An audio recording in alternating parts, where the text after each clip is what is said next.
नमस्कार बंधुगण बंधु माने सर्वप्रथमे आपण मान समस्त को इंग्राजी नववर्ष 2026 हार्दिक शुभेच्छा एवं शुभकामना।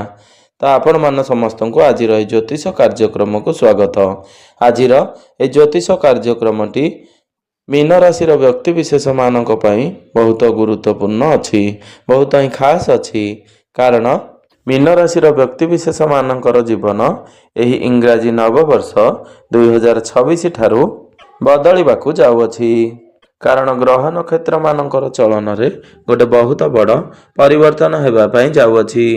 बृहस्पति आपणकर तृतीय भाव रे रही आपणकर भाग्य स्थान को देखुचंती एवं शनि आपणकर राशि रे निज नक्षत्र रे प्रवेश करने जाउछंती, जहा द्वारा आपणकर जीवन रे चालुथिबा समस्त दुख कष्ट एवं समस्यार अंत हेबा पई जाउअछि एवं पुणी थरे एही नुआ वर्ष ठारू खुशी फेरिबाकू जाउअछि।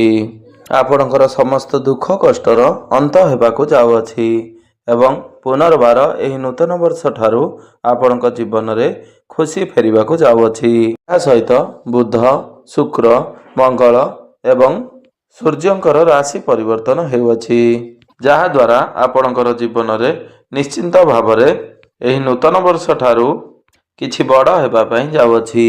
आपणकर जीवन रे चालुथिबा समस्त दुख कष्टर अंत हेबा पई जाउअछि।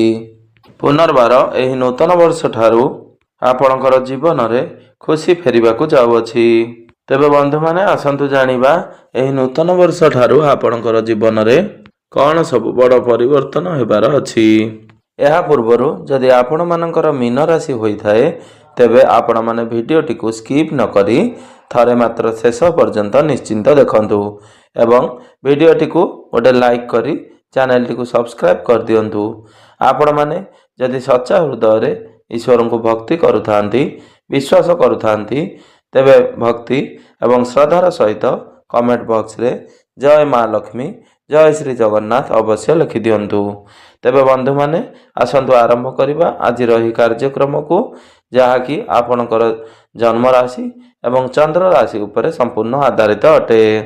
तो बंधु माने आपणकर पूर्वरु निजर राशि रे वा निजर लग्न रे शनि 7.5 चालुथिबारु आपणकर स्वास्थ्य बारंबार खराब रहुतिला। आपणकर धन जनित समस्या लागी रहितिला। आपण अधिक मानसिक भाराक्रांत होई रहुतिले। आपण जेकोसी काम रे हाथ देउथिले सेथिरे आपणको सफलता प्राप्ति होई पारु नथिला। आपण ऋण नेइथिले धार करज करथिले किंतु आपण करज सुझी पारु नथिले। करजर भार आपणको ऊपर बड़ी बड़ी चलीथिला। आपणकर गृह परिवार रे खुशीर वातावरण नथिला। बृहस्पति आपणकर तृतीय रे थिबारु शिक्षा क्षेत्र रे आपणकर समस्या देखा देउथिला। आपणकर अଯଥା टंका खर्च होई जाउथुला। आपणकर समाज रे मान सम्मान नथिला। आपणको चाकरी प्राप्ति होई पारु नथिला। आपण संतान संतति को नै चिंता रे रहुथिले। आपणकर व्यापार वाणिज्य रे लॉस हेउथिला। प्रेम जीवन रे मध्य आपणकर समस्या देखा देउथिला। तेबे एही बळी जहा भी समस्या आपणकर जीवन रे चालुथिला ताहा एबे संपूर्ण रूप रे दूर हेबा पई जाउअछि। एही नूतन वर्ष ठारू आपणकर जीवन रे पुनर्बार खुशी फेरिबाकू जाउअछि। आपणकर जीवन रे नूतन सूर्य उदय हेबा पई जाउअछि। आपणकर राशिर अधिपति देवगुरु बृहस्पति आपणकर चतुर्थ भाव रे गोचर करूछंती। आपणकर सुखर भाव रे गोचर करूछंती। त एही नूतन वर्ष ठारू आपणकर सुखरे बुद्धि देखिबाकू मिलिबो। आपणको समस्त प्रकारर भौतिक सुखर प्राप्ति हेबो। तो चतुर्थ भावटी आपणकर मांकर भाव होइथाए। आपणकर मांकर पूर्वरु जदि स्वास्थ्य रे किछि समस्या थिला ताहा आपणकर दूर होई जिवो।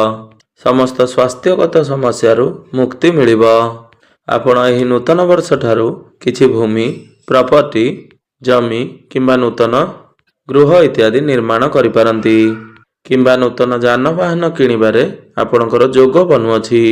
काहेकिना चतुर्थ भावटी समस्त भूमि प्रॉपर्टी जमीर भाव होइथाए। बृहस्पति एठारे बसी आपणकर दशम भाव को दृष्टि देउछंती। ଏହା ସହିତ ଆପଣଙ୍କର ଅଷ୍ଟମ ଦ୍ୱାଦଶ ଭାବକୁ ଦୃଷ୍ଟି ଦେଉଛନ୍ତି। ତ ଦଶମ ଭାବକୁ ଦେଖିବାର ମାନେ ହେଲା ଏହି ନୂତନ ବର୍ଷ ଠାରୁ ଆପଣ ଆପଣଙ୍କର କାମ କାର୍ଯ୍ୟରେ ଉନ୍ନତି କରିବାକୁ ଯାଉଛନ୍ତି। ଆପଣ ବହୁତ ଅଧିକ ଉନ୍ନତି ପ୍ରଗତି କରିବେ। ସବୁଠାରୁ ବଡ଼ କଥା ଏହା ଅଟେ କି ଯେଉଁମାନେ ଦୀର୍ଘ ଦିନ ଧରି ଚାକିରିର ଅପେକ୍ଷାରେ ଥିଲେ ବା କୌଣସି କାମଧନ୍ଦା ମିଳିନଥିଲା, ସେମାନେ ଏହି ନୂତନ ବର୍ଷ ଠାରୁ ଚାକିରି ପ୍ରାପ୍ତି ହେବାର ଯୋଗ ବନୁଅଛି। ଆପଣଙ୍କୁ ନିଶ୍ଚିନ୍ତ ଭାବରେ ନୂତନ କାମ ପ୍ରାପ୍ତି ହେବ। ଆପଣଙ୍କୁ ଉପର ଅଫିସରଙ୍କର ସପୋର୍ଟ ପ୍ରାପ୍ତି ହେବ। ଆପଣଙ୍କର ପ୍ରମୋସନ ମଧ୍ୟ ହୋଇଯିବ। ଆପଣଙ୍କର ପଦୋନ୍ନତି ହୋଇଯିବ। ଆପଣ ଆପଣଙ୍କର ଚାକିରିକୁ ନେଇ ବିଦେଶ ଯାତ୍ରା କରିପାରନ୍ତି। ଯେହେତୁ ବୃହସ୍ପତିଙ୍କର ଦୃଷ୍ଟି ଆପଣଙ୍କର ଦ୍ୱାଦଶ ଭାବ ଉପରକୁ ରହୁଅଛି, ଏହି ସମୟରେ ଆପଣ ଆପଣଙ୍କର କାମ କାର୍ଯ୍ୟକୁ ନେଇ ବିଦେଶ ଯାତ୍ରା କରିପାରନ୍ତି। କିମ୍ବା ବିଦେଶରେ ରହି ଯେଉଁମାନେ କୌଣସି କାମ କାର୍ଯ୍ୟ କରୁଛନ୍ତି ସେମାନଙ୍କୁ ଅଧିକ ଶୁଭ ଫଳ ପ୍ରାପ୍ତି ହେବ। ଆପଣଙ୍କୁ କୌଣସି MNC କମ୍ପାନୀରୁ ଜବ୍ ଅଫର ଆସିପାରେ। ଆପଣଙ୍କ ପାଖକୁ ନୂଆ ନୂଆ କାମ ଆସିବ। ଆପଣଙ୍କର ଦାୟିତ୍ୱ ବଢ଼ିବ। ଆପଣଙ୍କର ମ୍ୟାନେଜମେଣ୍ଟ ସ୍କିଲ୍ ବହୁତ ଭଲ ରହିବ। ଆପଣ ଯଦି ଫାଇନାନ୍ସ କ୍ଷେତ୍ରରେ ଅଛନ୍ତି, ଟିଚରସିପ୍ ଲାଇନରେ ଅଛନ୍ତି, କିମ୍ବା ଆପଣ ଯଦି କାଉନସିଲିଂର କାମ କରୁଛନ୍ତି, ଟ୍ରାଭେଲ ଆଣ୍ଡ ଟୁରର କାମ କରୁଛନ୍ତି, ତେବେ ଆପଣଙ୍କୁ ଶୁଭ ଫଳ ପ୍ରାପ୍ତି ହେବ। ଆପଣ ଏହି ନୂତନ ବର୍ଷରୁ ଆପଣ ଆପଣଙ୍କର କର୍ମକ୍ଷେତ୍ରରେ ନିଶ୍ଚିନ୍ତ ଭାବରେ ବଡ଼ ପରିବର୍ତ୍ତନ କରିପାରିବେ। ହୁଏତ ଆପଣଙ୍କର ଟ୍ରାନ୍ସଫର ହୋଇପାରେ। ଆପଣଙ୍କୁ କୌଣସି ବଡ଼ କମ୍ପାନୀରେ ଚାକିରି ଅଫର ମିଳିପାରେ। ଆପଣଙ୍କୁ କର୍ମକ୍ଷେତ୍ରରେ ସମ୍ମାନିତ କରାଯାଇପାରେ। ଗୁରୁଙ୍କର ଦୃଷ୍ଟି ଆପଣଙ୍କର ଅଷ୍ଟମ ଏବଂ ଦ୍ୱାଦଶ ଭାବ ଉପରକୁ ରହୁଅଛି। ଅଷ୍ଟମ ଭାବକୁ ଦେଖିବାର ମାନେ ହେଲା ଆପଣ ଏହି ନୂତନ ବର୍ଷରୁ ଗୁପ୍ତରେ ରହି କୌଣସି କାର୍ଯ୍ୟ କରିବାକୁ ଚେଷ୍ଟା କରିବେ ଏବଂ ସେଥିରୁ ଆପଣ ସଫଳତା ଲାଭ କରିବେ। ଆପଣଙ୍କୁ କୌଣସି ଗୁପ୍ତ ସୂତ୍ରରୁ ଧନ ମଧ୍ୟ ପ୍ରାପ୍ତି ହେବ। କୌଣସି ପୈତୃକ ସମ୍ପତ୍ତିରୁ ଆପଣଙ୍କୁ ଲାଭ କିଛି ପ୍ରାପ୍ତି ହୋଇପାରେ। ଏହି ସମୟରେ ଯଦି ଆପଣ ରିସର୍ଚ୍ଚ କ୍ଷେତ୍ରରେ ଅଛନ୍ତି, ଯେଉଁମାନେ ସାଇଣ୍ଟିଷ୍ଟ ଅଛନ୍ତି, ସେମାନଙ୍କୁ ଅନେକ ଶୁଭ ଫଳ ପ୍ରାପ୍ତି ହେବ। ଦ୍ୱାଦଶ ଭାବକୁ ଦେଖିବାର ମାନେ ହେଲା ଆପଣ ଏହି ସମୟରେ ବିଦେଶ ଯାତ୍ରା କରିପାରନ୍ତି। କୌଣସି ଧାର୍ମିକ ସ୍ଥାନକୁ ଯାତ୍ରା କରିପାରନ୍ତି। କୌଣସି ଧାର୍ମିକ କାର୍ଯ୍ୟରେ ଆପଣଙ୍କର ଟଙ୍କା କିଛି ଖର୍ଚ୍ଚ ହୋଇପାରେ। କାହିଁକି ନା ଦ୍ୱାଦଶ ଭାବଟି ଖର୍ଚ୍ଚର ଭାବ ହୋଇଥାଏ।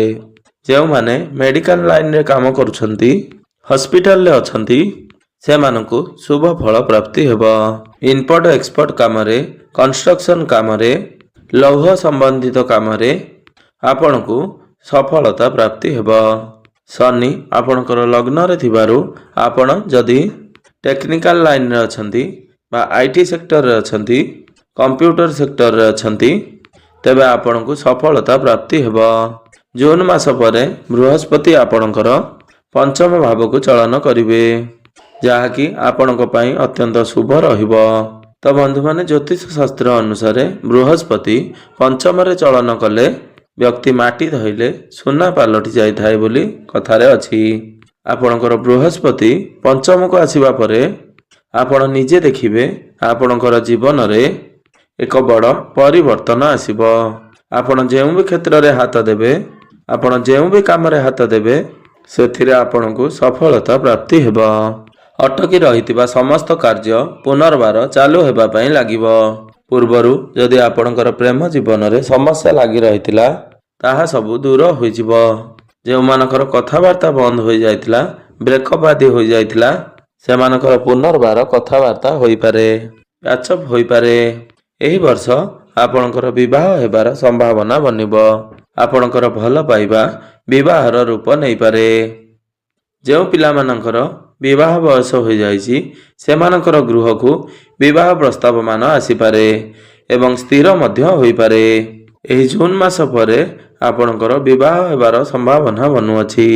ବୃହସ୍ପତି ଆପଣଙ୍କର ଭାଗ୍ୟ ଭାବ, ଏକାଦଶ ଭାବ ଏବଂ ଆପଣଙ୍କର ଲଗ୍ନକୁ ଦୃଷ୍ଟି ଦେଉଛନ୍ତି। ଭାଗ୍ୟ ଆପଣଙ୍କର ପୂର୍ଣ୍ଣ ମାତ୍ରାରେ ସାଥ ଦେବ। ଆପଣ କିଛି ନୂଆ କାମର ଆରମ୍ଭ କରିପାରନ୍ତି। ନୂତନ ଇନଭେଷ୍ଟମେଣ୍ଟ କରିପାରନ୍ତି, ଯାହା ଆପଣଙ୍କୁ ଭବିଷ୍ୟତରେ ଅନେକ ଗୁଡ଼ିଏ ଲାଭ କରିଦେବ। ଆପଣଙ୍କର ଗୃହରେ କିଛି ଶୁଭ ମାଙ୍ଗଳିକ କାର୍ଯ୍ୟର ଆୟୋଜନ ହୋଇପାରେ। ପ୍ରେମ ଜୀବନରେ ଆପଣଙ୍କୁ ନୂତନ ପାର୍ଟନର ମିଳିପାରନ୍ତି। ଆପଣ କୌଣସି ନୂତନ ସମ୍ପର୍କରେ ଆସିପାରନ୍ତି। ଆପଣଙ୍କର କାହା ସହିତ ଆଟାଚମେଣ୍ଟ ବଢ଼ିପାରେ। ତ ପଞ୍ଚମ ଭାବଟି ଆପଣଙ୍କର ଶିକ୍ଷା କ୍ଷେତ୍ରର ଭାବ ହୋଇଥାଏ। ତ ଏହି ନୂତନ ବର୍ଷ ଠାରୁ ଆପଣ ଆପଣଙ୍କର ଶିକ୍ଷା କ୍ଷେତ୍ରରେ ବହୁତ ଅଧିକ ଉନ୍ନତି କରିବେ। ଆପଣ ଉଚ୍ଚଶିକ୍ଷା କରିବା ପାଇଁ ବିଦେଶକୁ ଯାଇପାରନ୍ତି। ଆପଣଙ୍କର ମନପସନ୍ଦର କଲେଜରେ ଆଡମିସନ ହୋଇପାରେ। ଯଦି ଆପଣଙ୍କର କୌଣସି କମ୍ପିଟେଟିଭ୍ ଏକ୍ଜାମ ଅଛି, ସରକାରୀ ସ୍ତରରେ ପରୀକ୍ଷା ରହିଛି, ତେବେ ଆପଣଙ୍କୁ ନିଶ୍ଚିତ ଭାବରେ ସଫଳତା ପ୍ରାପ୍ତି ହେବ।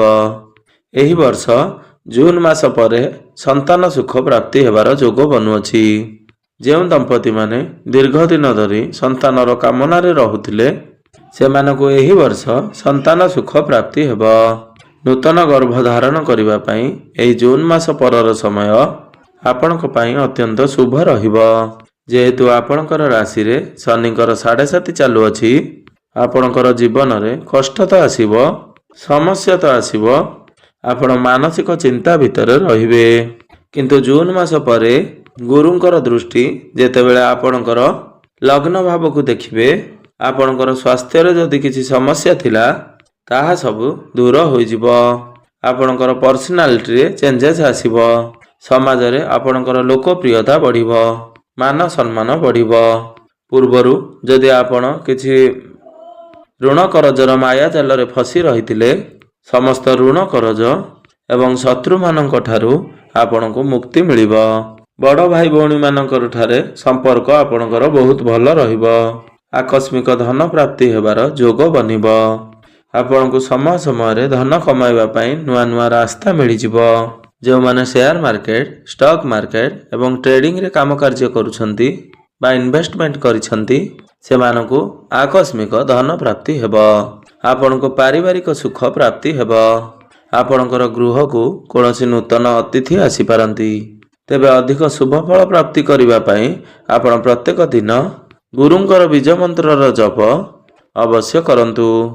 ଓଂ ଗ୍ରାଂ ଗ୍ରିଂ ଗ୍ରୋଂ ସହ ଗୁରବେ ନମଃ ଏହି ମନ୍ତ୍ରଟିକୁ 108 ଥର ଆପଣ ଜପ କରନ୍ତୁ ଏବଂ ମା ଲକ୍ଷ୍ମୀଙ୍କର ଆରାଧନା କରନ୍ତୁ ଏବଂ ପ୍ରତ୍ୟେକ ଦିନ ହନୁମାନ ଚାଳିସାର ପାଠ କରନ୍ତୁ ଏବଂ ପ୍ରାତଃ ସମୟରେ ସୂର୍ଯ୍ୟଙ୍କୁ ଜଳାର୍ଘ୍ୟ ଅର୍ପଣ କରନ୍ତୁ।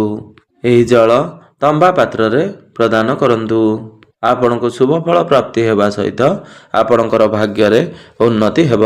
ତେବେ ବନ୍ଧୁମାନେ, ଆପଣଙ୍କର ଜୀବନ ମଙ୍ଗଳମୟ ହେଉ ଏବଂ ଏହି ନବବର୍ଷଟି ଆପଣଙ୍କ ପାଇଁ ସୁମଧୁର ହେଉ, ସୁକୁସୁମିତ ହେଉ, ଏହା ହିଁ ଈଶ୍ୱରଙ୍କ ନିକଟରେ ମୋର ଏତିକି ପ୍ରାର୍ଥନା।